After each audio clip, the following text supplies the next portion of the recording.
Hit that subscribe button now, so you don't miss the next shocking twist in this never-ending saga. Elon Musk and 50 Cent detonated a headline grenade that left the whole industry rattled. Diddy isn't the kingpin. He's merely a decoy, and the real beast yanking all the levers makes the Epstein roster seem like kindergarten. If you believe Diddy was the endgame, you've been staring at the wrong blueprint this entire damn time. Elon Musk isn't just whispering anymore. He's reportedly linking up with 50 Cent to reveal who's actually been steering this whole empire from behind curtains. And here's what makes this totally unhinged. While 50 has stayed loud about the parties and rolling out his film, Elon holds something far deadlier. The data, the proof, plus access to thousands of private DMs from Twitter, now X, that could scorch Hollywood to bare ash. You're about to witness the three-tier pyramid of power. We're starting at the base with Jay-Z and Beyoncé. Then we're climbing up to the industry puppeteers like Oprah and Clive Davis in the middle. And at the very peak, there's one name nobody saw coming. A name that's been hiding in plain sight this whole time. This isn't about rappers or record labels anymore. This reaches all the way to the pulpit, and 50 Cent has been yelling about it for months. So,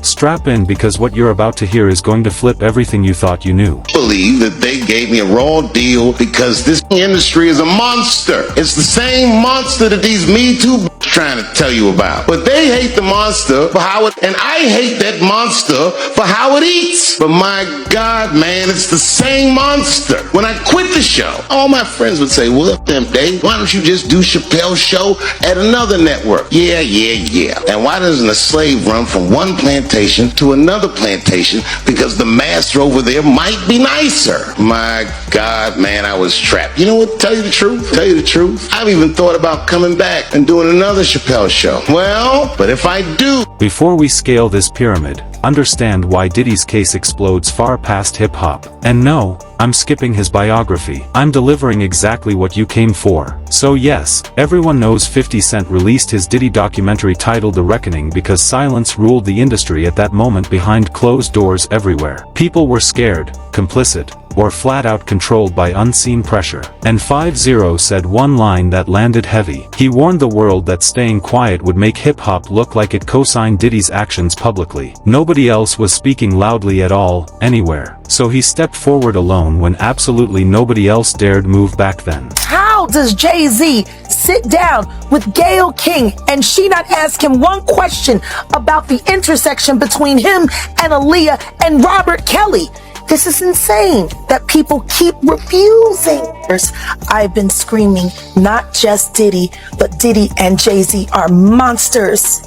Harvey Weinstein, Jeffrey Epstein, Robert Kelly, Sean Combs have one person in common, professionally and privately: Sean Carter. This has been a fist of tyranny that has been punching through. That changes now, Sean. You have no choice. That Dream Hampton was being financed and ran by Sean Carter. They were able to go and get all of these witnesses because he was there with Robert Kelly. Now, this is where the story turns sinister. Diddy allegedly packed his mansion with 250 secret cameras. Yes, read that again. 250 cameras capturing every moment at those infamous freak-off gatherings. Industry insiders such as Jaguar Wright and Gene Deal insist this wasn't entertainment. It was leverage. Diddy allegedly stockpiled footage as blackmail insurance. That's how he held power. That's how he kept people silent. And right now, those tapes are reportedly circulating through Hollywood, while major names are panicking. So why does Elon Musk entering the picture flip the entire board? Because Elon owns X, formerly Twitter. That gives him access to years upon years of private DMs linking celebrities, politicians, and industry power brokers. When Elon appeared with Joe Rogan, he didn't tease. He called people out directly. He brought up Jennifer Lopez, who's been loudly warning everyone about Trump. Then Elon asked the question nobody dared touch. How many people did J-Lo warn about Diddy? None. 0 warnings. Not one. And remember, J-Lo was Diddy's former girlfriend. Elon said it bluntly and without apology. Maybe her opinions deserve a lot more skepticism now. It's like the Diddy thing was like an Epstein type compromise deal where he had, whether he was doing it himself, conceivably, people want to think that he's attached to some intelligence agency or something like that. I think he's a gangster who made $1 billion and knew how to control control people by compromising them. That's what I think. Whether or not he had help, I don't know. Whether or not he shared some of that information with people so they knew they had compromising stuff on people, I don't know. But clearly he was doing it for his own jollies too. There was something sick about it. Yeah. I mean, and the thing is that people in the music and entertainment industry had to know that Diddy was like abusing, kids basically. And yet they still fed him kids. And like, where's the accountability? There had to be rumors. There had to be. They had to know. Yeah. They had to know. Cat Williams was talking about it on exactly. Yeah, on that podcast. But like who's feeding him the kids? Right. Yeah. And what videos do they have of these people where they're willing to defend him and they're willing to keep quiet about all this? Like how many people were compromised? Yeah. The whole thing is fucking crazy. Crazy. It's just crazy when because the nutty conspiracy theories is like, oh, there's a bunch of pedophiles in Hollywood. And you're like, come on, that sounds too kooky. And then you see like the Nickelodeon thing and all these, and you're like. That one comment detonated online because when someone like J-Lo, that close to Diddy, never said a thing, alarms explode. What does that signal? Either she didn't know, which feels impossible, or she knew and chose silence. And if she chose silence, why? What was she shielding? Or better yet, who was she shielding? Now, let's climb this pyramid. Level 1 features Jay-Z and Beyoncé. And you're probably thinking, wait, they're at the bottom? Hold that thought until you see who towers above. Jaguar Wright sat for an interview with Piers Morgan and said things she was never meant to say. Things about Jay-Z and Diddy the industry wanted buried deep. And guess what followed? The episode vanished just 48 hours after going live. Banned, gone, erased. Jaguar asked one simple question nobody could answer. How does Jay-Z sit with Gayle King on CBS and not face a single question about the link between him, Aaliyah, and R. Kelly? How does that interview happen without naming the elephant in the room? She labeled both Diddy and Jay-Z monsters. She said they've wielded a fist of tyranny, hammering the industry for decades. Then there's the Aaliyah conspiracy that refuses to die. Many people believe Jay-Z or Beyoncé played a role in Aaliyah's plane crash. The theory claims Aaliyah was too close to Jay-Z and someone viewed her as a threat. Jaguar Wright outright alleged Jay-Z arranged for Aaliyah to board that faulty plane. She said it was punishment for rejecting him, and removing Aaliyah cleared space for Beyoncé, who was struggling then to climb toward the top. Allegedly, the silence, timing, and erasures keep fueling questions, whispers, and sleepless speculation across the culture, while answers remain locked behind money, power, and fear. Now, I'm not claiming this is proven, but the fact that it's even being whispered, and that Jay-Z has never once addressed these rumors publicly, that silence speaks volumes. Here's where it gets even stranger. When Diddy faced charges and victims began stepping forward to sue, guess who suddenly appeared in the courtroom? Alex Spiro, none other than Jay-Z's personal lawyer. Spiro started representing some of Diddy's victims, and instantly, the industry murmured, wait, why is Jay-Z's lawyer showing up in every corner of Diddy's case all of a sudden? The timing alone is enough to make anyone raise an eyebrow. Sources whisper this is about muting victims and steering the story before more names surface. Because if Diddy opens his mouth, if he starts naming names, many powerful figures fall with him. And Jay-Z allegedly wants none of that chaos. And you can't discuss Jay-Z's climb without saying Big L. Big L was the one who put Jay-Z on. He connected Jay to Dame Dash at Rockefeller Records. Talks began for Big L and his crew to land a deal. Then just days after those discussions started, Big L was killed in a Harlem drive-by. The case remains unsolved today. Jaguar Wright says Big L's death was the first of several mysterious losses tied to Jay-Z's rise. Coincidence? Possibly. But once you link the dots, the pattern becomes harder to dismiss. Now we climb to level 2. This is where the tone turns darker. We're talking about Oprah Winfrey and Clive Davis, the alleged puppet masters of entertainment. Let's begin with Oprah. She's been photographed with Harvey Weinstein repeatedly. These weren't random snapshots. She was close to him. She promoted his projects. She appeared alongside him publicly. And all of this happened while rumors about Harvey echoed loudly through Hollywood. Survivors needed someone with Oprah's reach to speak. Instead, she stayed quiet. That silence led many to believe she protected the system rather than challenging it. Then came the South Africa school controversy.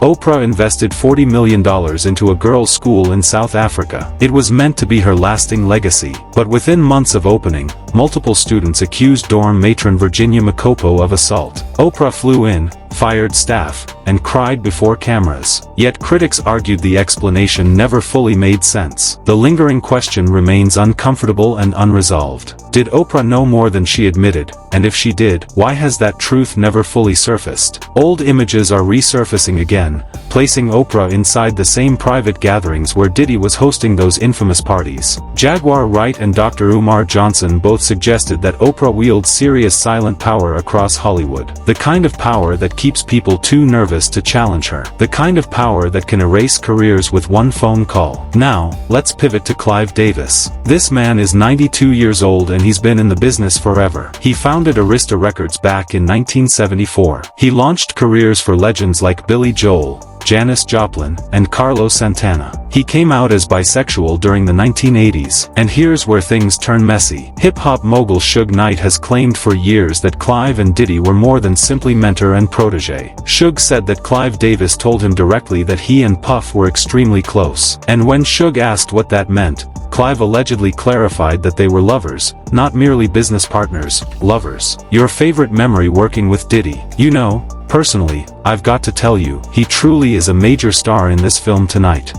He's a spokesman all the way through. I met him before I ever knew about him. I met him when he was 21 years old. And when we met, you know, he played me, Craig Mack, Flavor in Your Ear. He played me 3 cuts from the forthcoming Notorious B.I.G. album. And we talked for hours and hours about music, and I bought into his dream, and I financed Bad Boy, and we enjoyed an incredible run, an incredible period. When a reporter tried to question Clive about Diddy at a public event, watch what happened. He grew visibly nervous and completely refused to answer. That reaction alone tells you everything you need to know. Then comes the Whitney Houston conspiracy. Plenty of people still believe Ray J and Clive Davis played a role in Whitney's death. Whitney reportedly had a massive argument with Clive just 2 days before she passed, and Bobby Christina Brown, her daughter, was allegedly present during that confrontation. Ray J was the last person known to see Whitney alive. He allegedly allowed a drug dealer into her room, who then supplied the fatal dose. Whitney's family,